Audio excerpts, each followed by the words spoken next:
If you don't know, the players that are most toxic to healers are other healers.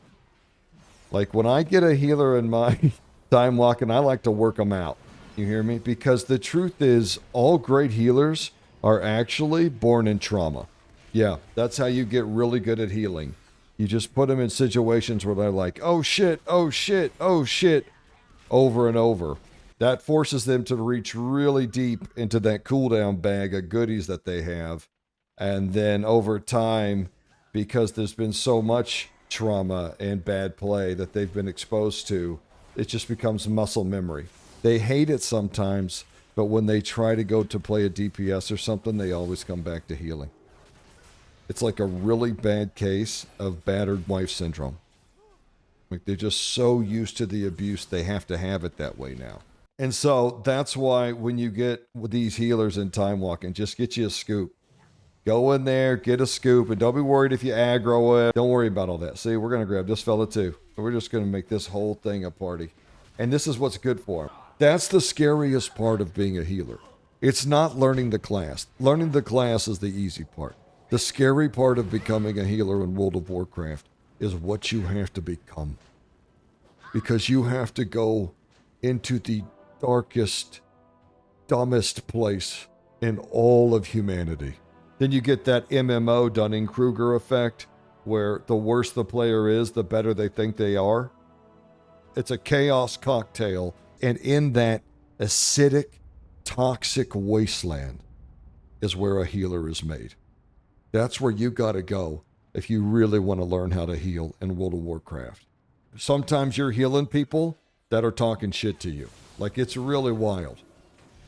And so, all that said, when I come into these time walking, I'm on them from the get-go. First off, I'm a prompt paladin, and I got Divine Toll, and I plan to use it every 60 seconds. But you don't start out crazy right away. What I like to do is make them think that you're reasonable, right? So right away here, we're just going to grab these two big guys, and he's going to be like, oh, there we go. And then we use this knockaway to get us a big scoop, right? And I do mean a big scoop. In my opinion, if you wipe, it's because you pulled too much. That's on you.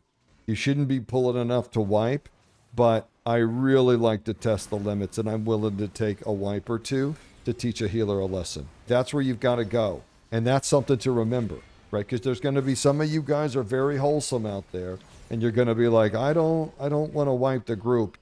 You have to be willing to wipe the group for this to work. That healer, he needs you to try to wipe the group, okay? You're doing this for him. He's got to get that training that he needs to be the healer that he needs to become. There's a lot more than time walking out there, okay? And this is just a taste. This is just a taste of how ugly it can get. Look, it's a holy pally leveling. Oh, my boy! So proud of this guy.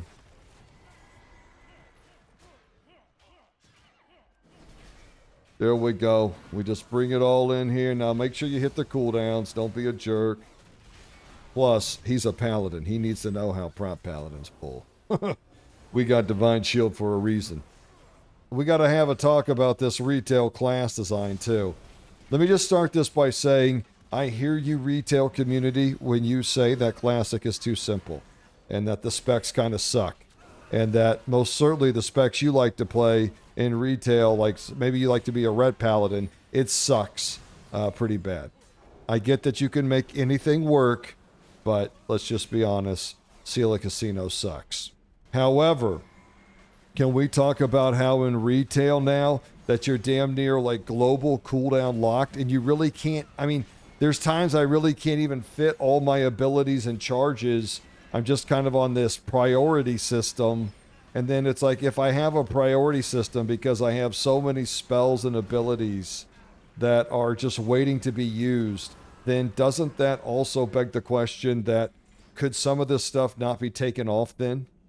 Like I said, I get the complaint that Classic is too simple for a lot of people. If it's too simple, it just doesn't feel good. But I have to say, you know what else doesn't feel so good?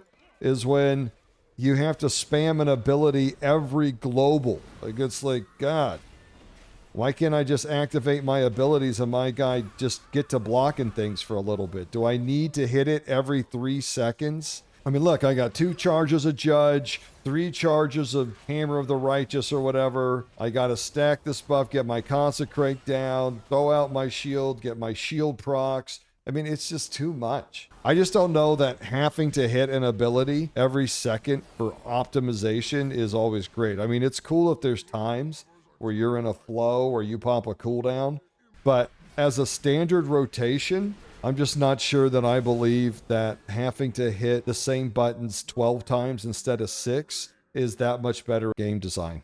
People are like, these tanks need to learn to slow down. No, partner, that's the wrong way to look at it. These healers got to learn to speed up because this is how people are going to come at you. And you got to know right away that that's how it's going to be.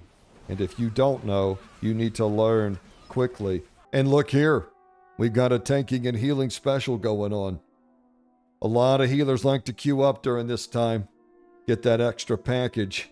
Oh, look at all this undead shit to burn. Just makes my paladin heart sore. Now let's grab all these nasties together. We'll hit the Freedom Express here. And you know what? Let's just do this because it's good for them. What I would tell you, right? We'll pop our cooldown, get our big shit going. You can always hit bubble and taunt everything around you and they'll hit you while you're bubbled. Very powerful cooldown for these situations when you're pushing the envelope. You know what this reminds me of every time? I had a He-Man toy. It was like a giant Skeletor claw that held He-Man and poured green goo down him. And I played, I played with that thing so much. Because He-Man was awesome. And that's back when cartoons were awesome. God, these fucking kids today and their cartoons and anime, weeboo shit, it just creeps me the fuck out. These kids are just the scariest motherfuckers I have ever seen in my life. Look at that big nasty with his guts hanging out and everything, and these undead players just eat that shit up. Sickos. You know, every time I'm fighting these big lashers, it reminds me of my kid's Venus flytrap. One of my kids wanted a Venus flytrap so bad, and I don't know what it was. Like he saw a video on it or something and how it ate bugs or whatever, and he just thought that was the coolest thing. So we ordered a Venus flytrap from the venusflytrap.com place or whatever. And it came in a little box and it was like, it's your first Venus flytrap. And it came with all these instructions and shit. And I didn't even read them because, I mean, there's zero chance that this thing is going to make it 7 days, right? So there's no reason to put any effort into it. I'm going to water it and put it in the sunlight and let's just hope for the best. That's about what you're going to get. So I go outside. And because I have Achilles-like combat skills, I was like, whop! And I smacked this wasp, and I looked on the ground, and it was all crimped up on the ground, like it was toast. And then it occurred to me, well, hey, let's feed the wasp to the Venus flytrap so we could feed it, and so my kid can see how awesome his Venus flytrap is. I mean, that's the whole point of getting a Venus flytrap, right? Is so that you can watch it kill things in one of the worst ways ever developed in all of creation. And you want to watch that happen to something. So I pick up this Gimpy wasp, and the first thing I do is I rip its head off, right? Because it's already been through enough. Let's not make this worse than it needs to be. And I put the wasp in its mouth, and I'm calling my kid over. I'm like, hey, my man, come check this out. So he comes running over all excited. But right when my kid comes over, and he sees the wasp inside the Venus flytrap and it's slowly closing its jaws around this poor bug. Dude, he starts screaming bloody murder. Daddy, no! No, Daddy, save it! And I'm like, listen to me, buddy. It's gone. It's so gone. Okay, it was dead before I'm trying to explain to him. I killed it before I even put it in there. It didn't have a head or whatever. He's like, save it! Save it now. And I'm like, dude, we can't save it without ripping the Venus flytrap's head off. And honestly, my man, it doesn't, the wings aren't working. Okay. A flightless wasp, the best thing we could do was just let him rest in peace. That was a decision had to be made. And I just grabbed him by the shoulders. I looked at his little puffy, tear-filled eyes, and I was like, dude, look, you got to see some real nature today. All right. And I know it's heavy, but that's real life. And you know, sometimes you got to make tough decisions and you just do the best you can. And that's a lot for a little guy. But, you know, look, the Venus flytrap is fed. The wasp is in a wasp heaven now, and everything's fine. And I got him a little popsicle or something, and he was fine. But see, that's what they don't tell you about parenting. That's how you can screw your kids up so quick. I wanted to share that with you just in case some of y'all were thinking about getting your girl a Venus flytrap for Valentine's Day. I know a lot of you were probably considering it, but just know that gift can get very heavy real quick. A little undead problem. Who you gonna call? Oklahoma. Glad to kill every one of these nasty undead shitters. We should have rounded them up and burned them all down in a giant bonfire long ago, if you ask me. Here comes that holy airstrike. Skadoosh! Look at that. Let's see that damage at the top. You're going to see Big Oklahoma up there. That's why you got to play this ProtPally. Keep that consecrate down and make sure we're in it. Got to be standing on business as a protection paladin. And you are in the consecration business, my man. So make sure you're standing on it.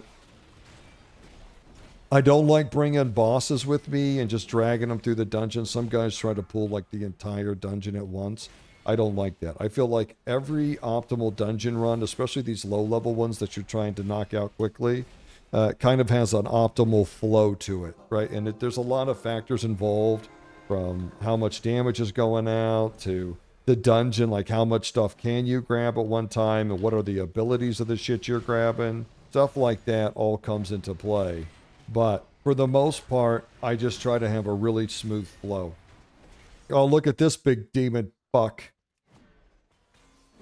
Shield to the chest, hammer to the balls. That's how I get on those demons. I got to hit one of my 700 buttons here in retail. It's just crazy. It's like you can barely even fit all the abilities into a rotation. Keep it rolling. This is that flow I'm talking about. You just want to keep it nice and smooth. And look, if you're just learning tanking or whatever, I would just keep doing time walking dungeons until you can do some smooth runs. You'll learn the dungeons. You'll learn your rotation. It's a completely stress-free environment. People just want you going as fast as you can. But, you know, they'll be patient if you're not quite this fast. Don't let it intimidate you. If you're learning, learn. Okay? That's what you got to do. Just tell people, hey, if I'm going a little slow, I'm sorry, but I'm learning. And if you just tell that to most people, they're good. And if they got a problem, they can leave. This healer's like, holy shit, this paladin's biting off way more than he should. But I'm doing it for you, big guy. You got to do it for that healer. That's how much I love him. I love them enough to do this to them. Every time I'm down here, it reminds me of Goonies. You guys remember Goonies? If you don't know what Goonies is, just know that you are missing serious shit in your life. And you will never be a happy person until you watch Goonies. Goonies was one of the greatest films in all of cinema. Oh, a ZF run, and we got us a monk, and these monks know how to AoE heal. And we're going to get in here, and we're just going to fire this bad boy right on up.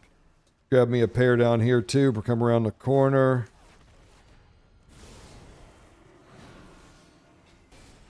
Look at that Demon Hunter. Dude, were Demon Hunters a home run or what?